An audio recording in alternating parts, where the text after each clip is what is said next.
Coucou tout le monde, bienvenue sur ma chaîne, j'espère que vous allez tous bien. Alors moi je vais bien, les microbes disparaissent petit à petit et ça c'est top. Alors aujourd'hui on se retrouve pour un tuto carterie Saint-Valentin. Oui, j'en ai pas fait je me suis dit il y en a tout plein sur YouTube. C'est vrai que petit à petit nos tutos se ressemblent plus ou moins. Mais je me suis dit, bon allez, j'ai sorti un tampon, je me suis dit, allez, pourquoi pas essayer quelque chose. Et on va faire tout ça ensemble. Donc il vous faudra de l'encre si vous utilisez les tampons. Si vous voulez des embellissements, il vous faudra coupe-papier, de la colle, un crayon gris pour faire vos propres petites mesures avant le coupe-papier. Si vous voulez mettre dans un polybag, il vous faudra le polybag, du papier uni, du papier imprimé si vous souhaitez. Alors moi j'ai déjà fait la découpe par rapport à mon polybag parce que moi je vais prendre un polybag A6, donc de chez Action. Alors là c'est un papier uni de chez Action, c'est une ancienne collection avec des papiers, c'est un bloc avec plusieurs couleurs. Là le fond que j'ai fait c'est sur du papier, c'est du papier uni jaune. On voyait pas très bien que ce soit jaune et c'est dessus que j'avais fait mes fonds de distress. Alors les fonds de distress comme ça ont été faits avec des encres distress sheet. Alors je passe ça tout près. Bon, je l'ai pas tout près donc je peux pas le sortir, ça va faire trop de bruit au niveau de la vidéo. Mais pour ces fonds là j'ai fait une vidéo il y a très longtemps. Si j'oublie pas, je vous mettrai en barre d'informations. Donc pour la mesure, je vais vous donner mes mesures. Alors ici ça fait 10,8 sur 16,34. Ici le deuxième papier il fait entre 10,2 et 3 et ici ça fait 15,6. Alors une fois que vous avez vos mesures, eh bien il suffit de coller et de centrer.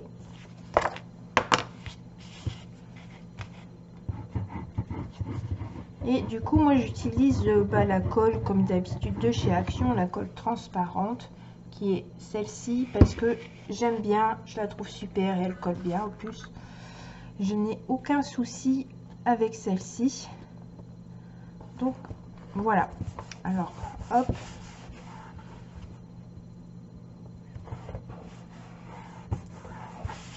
voilà, j'ai un beau fond, ça ressort bien avec le papier orange. Je me suis dit pourquoi pas, au lieu de mettre du rose ou du jaune comme papier uni de fond, je vais mettre du papier orange.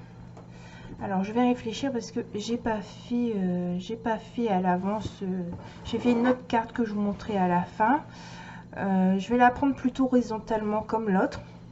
Donc ici c'est un ancien tampon de chez Action. Alors c'était de la planche avec tous ces tampons là.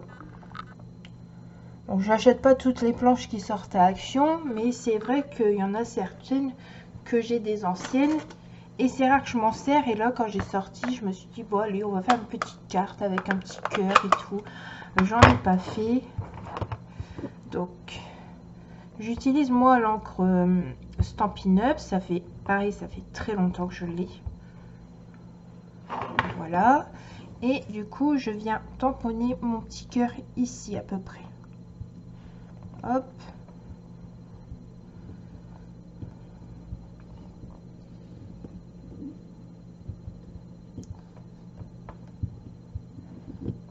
hop, voilà.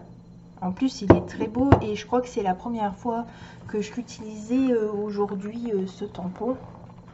Je vais vous montrer. Vous allez dire j'ai du matériel et puis je m'en suis pas servi alors que ça fait des années que c'est là.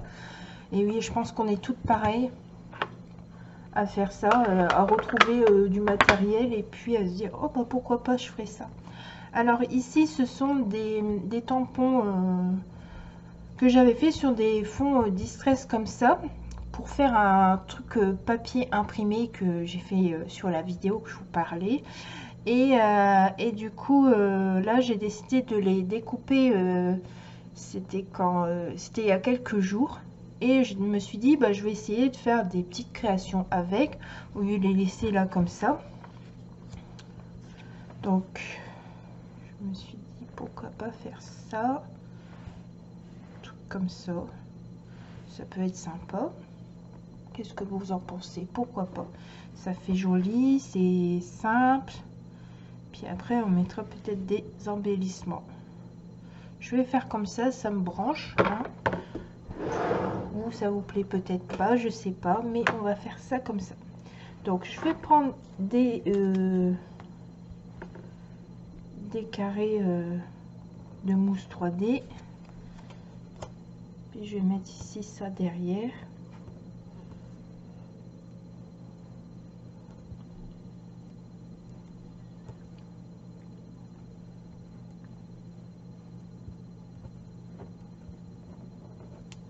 Hop, on va en rajouter un. Pareil, ce genre de choses là, c'était de chez Action. C'est au début, ils en sortaient tout plein. Maintenant, c'est en rouleau. Et après, vous avez plus qu'à couper. Ben, ces trucs là, j'en ai fait tout un stock. J'en ai encore en haut dans mon atelier. Et ben, ça me sert de temps en temps. C'est vrai que je pense pas à mettre en 3D certaines choses. Alors, j'ai ce qu'il faut. Et du coup, bah, là, je me suis dit, bon, pourquoi pas les utiliser. Ça fait un effet, c'est joli, ça change.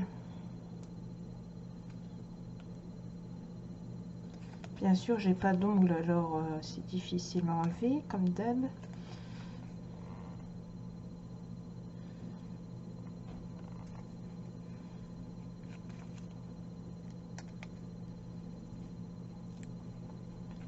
Alors là, il y en a encore un. Donc voilà, alors ça, je viens le mettre ici. Hop. Et puis, je viendrai mettre ici le deuxième. Ici, un petit peu sur l'écriture. Et bien, on va faire ça. Hein.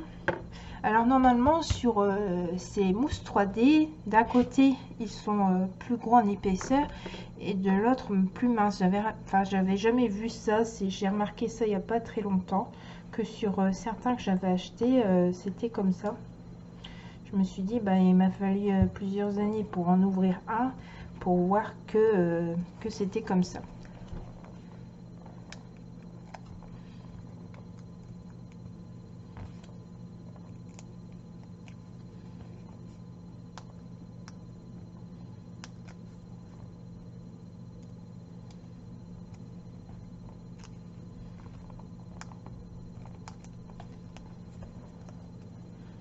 Donc, voilà.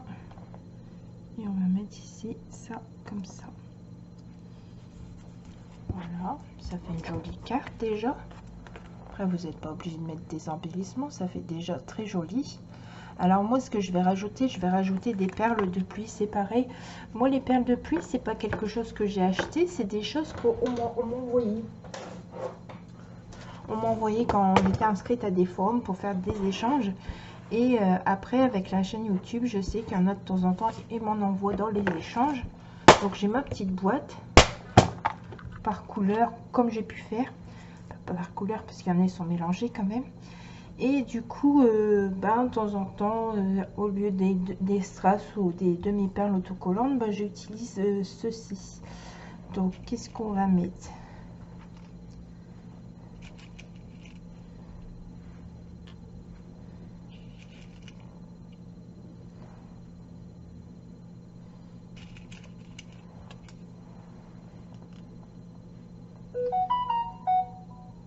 Eh bien, je suis demandée aujourd'hui. Ça arrive souvent quand je fais des vidéos que je suis demandée. Bon, est-ce qu'on fait ça comme ça? Oui, je peux le faire. Bon, je vais faire ça comme ça.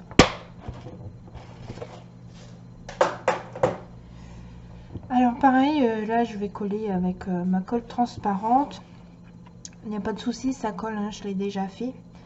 C'est vrai que quand mon pistolet à colle est chaud et que je l'ai utilisé, ben, je fais avec ça. Mais sinon, avec ça, ça colle très bien.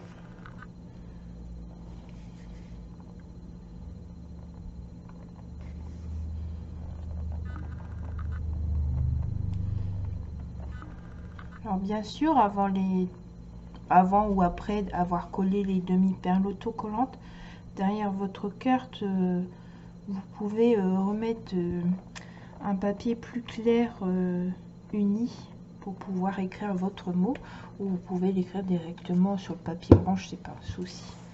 Donc voilà, c'est terminé pour cette jolie carte de Saint-Valentin. Je trouve que ça change des couleurs classiques, romantiques, rouge, tout ça. Là, ça donne quelque chose d'un peu plus gai, et ça peut être mixte parce qu'il y a du orange. Donc c'est une carte qui va pour tout le monde. On a du rose, on a un peu de noir, on a aussi bien du rose que du orange. Donc ça, c'est la carte qu'on vient de faire ensemble. Mais avant ça, j'avais fait une autre carte, mais j'ai plus de plumes. Alors, c'est dans le même style, mais j'ai fait celle-ci avec des plumes. Donc voilà les deux cartes pour la Saint-Valentin. Je les trouve très jolies, très simples. Ça change en fait, ça change des cartes classiques qu'on voit pour la Saint-Valentin. Donc j'espère qu'elle vous aura plu, et puis je vous souhaite de bonnes créations, puis à bientôt pour de nouvelles aventures. Au revoir.